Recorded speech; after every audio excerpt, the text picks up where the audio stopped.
आज फिर बेटा बिना कुछ खाए घर से जा रहा था, तो माँ ने बेटे से कहा, बेटा थोड़ा खाना खा कर जा, 2 दिन से तूने कुछ नहीं खाया। तो बेटे ने कहा, देखो मम्मी, मैंने मेरी 12वीं बोर्ड की परीक्षा के बाद सेकंड हैंड बाइक मांगी थी और पापा ने प्रॉमिस किया था कि जरूर लेकर देंगे। आज मेरा आखिरी पेपर है, दीदी को कह देना कि जैसे ही मैं परीक्षा देकर बाहर आऊंगा तब वो पैसे लेकर बाहर खड़ी रहे। मेरे दोस्त की पुरानी बाइक मुझे आज ही लेनी है, और हाँ, यदि दीदी वहां पैसे लेकर नहीं आए तो मैं घर वापस नहीं आऊंगा। एक गरीब घर में बेटे मोहन की जिद और माता की लाचारी आमने सामने टकरा रही थी। माँ ने कहा, बेटा तेरे पापा तुझे बाइक लेकर देने ही वाले थे, लेकिन पिछले महीने एक्सीडेंट। इससे पहले कि माँ अपनी बात पूरी कर पाती उससे पहले मोहन बोला, मैं कुछ नहीं जानता, मुझे तो बाइक चाहिए ही चाहिए। ऐसा बोलकर मोहन अपनी मम्मी को गरीबी और लाचारी की मझधार में छोड़कर घर से बाहर निकल गया। 12वीं बोर्ड की परीक्षा के बाद भागवत सर एक अनोखी परीक्षा का आयोजन करते थे। हालांकि भागवत सर का विषय गणित था, किंतु विद्यार्थियों को जीवन का गणित भी समझाते थे। उनके सभी विद्यार्थी ये परीक्षा जरूर देने आते थे। इस साल परीक्षा का विषय था मेरी पारिवारिक भूमिका। मोहन परीक्षा कक्षा में आकर बैठ गया। उसने मन में गांठ बांध ली थी कि यदि मुझे बाइक नहीं लेकर देंगे तो मैं घर नहीं जाऊंगा। भागवत सर ने क्लास में सभी को पेपर बांट दिए। पेपर में कुल 10 प्रश्न थे। उत्तर देने के लिए 1 घंटे का समय दिया गया था। मोहन ने पहले प्रश्न पढ़ा, आपके घर में आपके पिताजी, माताजी, बहन, भाई और आप कितने घंटे काम करते हो? विस्तार में बताए। मोहन ने तुरंत जवाब लिखना शुरू कर दिया। पापा सुबह 6 बजे टिफिन के साथ अपनी ऑटो रिक्शा लेकर निकल जाते हैं और रात को 9 बजे वापस आते हैं। ऐसे में वह लगभग 15 घंटे काम करते हैं। मम्मी सुबह 4 बजे उठकर पापा का टिफिन तैयार करती है। बाद में घर का सारा काम करती है। दोपहर को सिलाई का काम करती है और सभी लोगों के सो जाने के बाद वह सोती है। लगभग रोज 16 घंटे काम करती है। दीदी सुबह कॉलेज जाती है और शाम को 4 बजे से 8 बजे तक पार्ट टाइम जॉब करती है और रात को मम्मी के काम में मदद करती है। लगभग 12 से 13 घंटे काम करती है। मैं सुबह 6 बजे उठता हूँ और दोपहर को स्कूल से आकर खाना खाकर सो जाता हूँ। शाम को अपने दोस्तों के साथ टहलता हूँ। रात को 11 बजे तक पढ़ता हूँ तो लगभग 10 घंटे तक मैं व्यस्त रहता हूँ। पहले सवाल के जवाब के बाद मोहन ने दूसरा प्रश्न पढ़ा, आपके घर की मासिक कुल आमदनी कितनी है? तो मोहन ने जवाब लिखना शुरू किया, मेरे पापा की आमदनी लगभग 10,000 रुपये है। मम्मी और दीदी मिलकर 5,000 कुल जोड़ लेते हैं। कुल आमदनी 15,000 रुपये है। प्रश्न नंबर 3 था, मोबाइल रिचार्ज प्लान, आपकी मनपसंद टीवी पर आ रही 3 सीरियल के नाम, शहर के एक सिनेमा हॉल का पता और अभी वहां चल रही मूवी का नाम बताइए। सभी प्रश्नों के जवाब आसान होने के कारण मोहन ने फटाफट 2 मिनट में लिख दिए।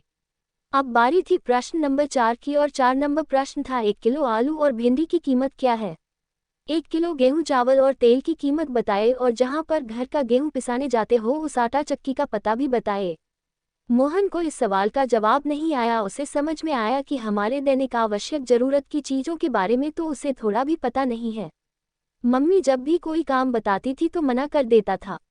आज उसे समझ में आया कि बेकार की चीज मोबाइल रिचार्ज, मूवी का ज्ञान ही जरूरी नहीं है, अपने घर के कामों की समझ होना भी बहुत जरूरी है।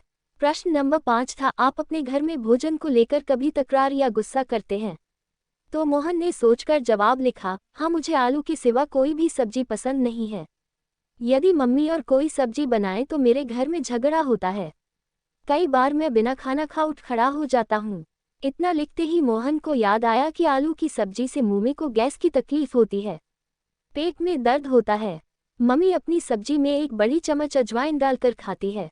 एक दिन मैंने गलती से मम्मी की सब्जी खा ली थी और फिर मैं थूक दिया था और फिर पूछा था कि मम्मी तुम इतनी कड़वी सब्जी क्यों खाती हो? तब दीदी ने बताया था कि हमारे घर की स्थिति अच्छी नहीं है कि हम 2 सब्जी बनाकर खाएं। तुम्हारी जिद के कारण मम्मी बेचारी क्या करें। मोहन ने अपनी यादों से बाहर आकर अगले प्रश्न को पढ़ा। अगला प्रश्न नंबर 6 था, आपने अपने घर में की हुई आखिरी जिद के बारे में लिखिए। मोहन ने जवाब लिखना शुरू किया, मेरी बोर्ड की परीक्षा पूर्ण होने के बाद दूसरे ही दिन बाइक के लिए जिद की थी। पापा ने कोई जवाब नहीं दिया था और मम्मी ने समझाया था कि घर में पैसे नहीं है, लेकिन मैं नहीं माना। मैंने 2 दिन से घर में खाना खाना भी छोड़ दिया है। जब तक बाइक नहीं लेकर देंगे मैं खाना नहीं खाऊंगा और आज तो मैं वापस घर ही नहीं जाऊंगा। ये कहकर निकला हूँ। अब बारी थी प्रश्न नंबर 7 की और प्रश्न था, आपको अपने घर में मिल रही पॉकेट मनी का आप क्या करते हैं? आपके भाई बहन अपनी पॉकेट मनी कैसे खर्च करते हैं? तो मोहन ने जवाब लिखना शुरू किया। हर महीने पापा मुझे 100 रुपये देते हैं, उसमें से मैं मनपसंद परफ्यूम और चश्मा लेता हूँ या अपने दोस्तों के साथ छोटी मोटी पार्टियों में खर्च करता हूँ। मेरी दीदी को भी पापा 100 रुपये देते हैं। वह खुद भी कमाती है और पगार के पैसे से मम्मी को आर्थिक मदद भी करती है। हाँ, उसको दिए गए पॉकेट मनी को वह गुल्लक में डालकर बचत करती है। उसके किसी प्रकार के कोई शौक नहीं है क्योंकि वह कंजूस भी है। इसके बाद प्रश्न था 8, आप अपनी खुद की पारिवारिक जिम्मेदारी को समझते हैं? ये प्रश्न अटपटा और मुश्किल होने के बाद भी मोहन ने जवाब लिखना शुरू किया। परिवार के साथ जुड़े रहना चाहिए, एक दूसरे के प्रति समझदारी से व्यवहार करना चाहिए, एक दूसरे की मदद करनी चाहिए और ऐसे अपनी जिम्मेदारी निभानी चाहिए। ये लिखते लिखते ही अंतरात्मा से आवाज, यार मोहन, तुम खुद अपनी पारिवारिक जिम्मेदारी को योग्य रूप से निभा रहे हो क्या? और अंतरात्मा से ही जवाब आया, नहीं, बिल्कुल नहीं। प्रश्न नंबर 9, आपके परिणाम से आपके माता पिता खुश हैं? क्या वह अच्छे परिणाम के लिए आपसे जिद करते हैं, आपको डांटते रहते हैं? इस प्रश्न का जवाब लिखने से पहले मोहन की आंखें भर आई। अब वह परिवार के प्रति अपनी भूमिका बराबर समझ चुका था। उसने लिखने की शुरुआत की, वैसे तो मैं कभी भी मेरे माता पिता को आज तक संतोषजनक परिणाम नहीं दे पाया हूँ, लेकिन इसके लिए उन्होंने कभी भी जिद नहीं की। मैं बहुत बार अच्छे रिजल्ट के प्रॉमिस तोड़े हैं, फिर भी हल्की सी डांट के बाद वही प्रेम बना रहता है। इसके बाद आखिरी प्रश्न था प्रश्न नंबर 10, पारिवारिक जीवन में असरकारक भूमिका निभाने के लिए इन छुट्टियों में आप कैसे अपने परिवार की मदद करेंगे? जवाब में मोहन की कलम चले इससे पहले उसकी आंखों से आंसू बहने लगे। जवाब लिखने से पहले ही कलम रुक गई। बेंच के नीचे मुंह रखकर रोने लगा। फिर से कलम उठाई तब भी वह कुछ न लिख पाया। 10वें प्रश्न का जवाब दिए बगैर उसने पेपर सबमिट कर दिया और बाहर आ गया। स्कूल के दरवाजे पर दीदी को देखकर मोहन उसकी ओर दौड़ पड़ा। जैसे ही दीदी के पास पहुंचा, दीदी ने कहा, भाई ये ले 8,000 रुपये, मम्मी ने कहा है कि बाइक लेकर ही आना। दीदी ने मोहन को पैसे पकड़ा दिए। मोहन ने पूछा, कहाँ से लाए हो पैसे? तब दीदी ने बताया, मैंने मेरे ऑफिस से 1 महीने की सैलरी एडवांस मांग ली। मम्मी भी जहाँ काम करती है वहीं से उधार ले लिया और मेरी पॉकेट मनी की बचत से निकाल लिए। ऐसा करके तुम्हारी बाइक के पैसे की व्यवस्था हो गई है। मोहन की दृष्टि पैसों पर स्थिर हो गई थी। दीदी फिर बोली, भाई मम्मी को बोलकर निकले थे कि पैसे नहीं दोगे तो मैं घर पर नहीं आऊँगा। अब तुम्हें समझना चाहिए कि तुम्हारी भी घर के प्रति जिम्मेदारी है। मुझे भी बहुत शौक है, लेकिन मैं अपने शौक की बजाय अपने परिवार को ज़्यादा महत्व देती हूँ। तुम हमारे घर के सबसे लाडले हो, इसलिए पापा के पैर में फ्रैक्चर होने के बावजूद भी रोज ऑटो चलाते हैं ताकि तुझे बाइक दिलाने का प्रॉमिस पूरा कर सके। बाकी तुमने तो अनेकों बार अपने प्रॉमिस तोड़े ही है ना। मोहन के हाथ में पैसे देकर दीदी घर चली गई। उसी समय मोहन का दोस्त वहां अपनी बाइक लेकर आ गया। उसने अच्छे से बाइक को चमका दिया था। दोस्त ने कहा, ले मोहन, आज से यह बाइक तुम्हारी। सब 12,000 रुपये में मांग रहे थे मगर ये तुम्हारे लिए 8,000 रुपये में। मोहन बाइक की ओर एकटक देख रहा था और थोड़ी देर बाद बोला, दोस्त तुम अपनी बाइक उसे 12,000 वाले को ही दे देना। मेरे पास पैसे की व्यवस्था नहीं हो पाई है और होने की संभावना भी नहीं है। ये कहकर मोहन सीधा भागवत सर की केबिन में जा पहुंचा। भागवत सर ने मोहन की ओर देखा और पूछा, अरे मोहन, कैसा लिखा है पेपर में? तब मोहन बोला, सर यह कोई पेपर नहीं था, ये तो मेरे जीवन के लिए दिशा निर्देश था। मैंने एक प्रश्न का जवाब छोड़ दिया है, किंतु वह जवाब लिखकर नहीं, अपने जीवन की जवाबदेही निभा कर दूंगा। और इतना कहकर भागवत सर के चरण स्पर्श किए और अपने घर की ओर निकल पड़ा।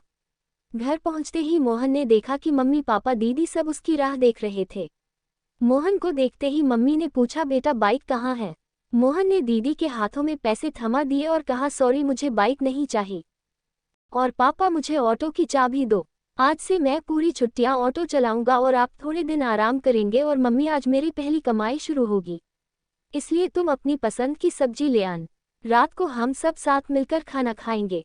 मोहन के स्वभाव में आए परिवर्तन को देखकर मम्मी ने उसको गले लगा लिया और कहा, बेटा सुबह जो कहकर तुम गए थे वह बात मैंने तुम्हारे पापा को बताई थी और इसलिए तुम्हारे पापा दुखी हो गए, काम छोड़कर घर वापस आ गए। भले ही मुझे पेट में दर्द होता हो, लेकिन आज तो मैं तेरी पसंद की ही सब्जी बनाऊंगी। तब मोहन ने कहा, नहीं मम्मी, अब मैं समझ गया हूँ कि मेरे घर परिवार में मेरी भूमिका क्या है। मैं रात को आपकी पसंद की सब्जी ही खाऊंगा। परीक्षा में मैं आखिरी जवाब नहीं लिखा, वह प्रैक्टिकल करके दिखाना है। और हाँ मम्मी, हम गेहूं को पीसने कहाँ जाते हैं, उस आटा चक्की का नाम और पता भी मुझे दे दो। इसी समय भागवत सर ने घर में प्रवेश किया और बोले, वाह मोहन वाह, जो जवाब तुमने लिखकर नहीं दिया वह प्रैक्टिकल जीवन में करके दोगे। मोहन भागवत सर को देखकर आश्चर्यचकित हो गया और बोला, सर आप और यहाँ।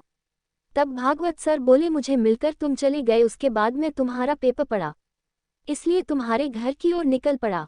मैं बहुत देर से तुम्हारे अंदर आए परिवर्तन को सुना। मेरी अनोखी परीक्षा सफल रही और उस परीक्षा में तुमने पहले नंबर पाया है।